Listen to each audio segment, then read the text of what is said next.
في ناس فجأة تحس إنك قفلت منهم، ما بقتش مرتاح ولا مطمن، بتحس كده إن في مسافة اتبنت ما تعرفش سببها إيه، وكأن نفسيتك دخلت في وضع حماية.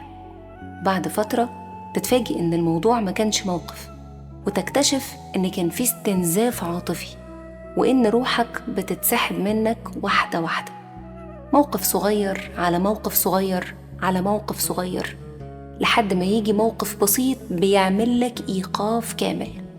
موقف أخد معاه آخر حبة صبر وآخر شوية تحمل.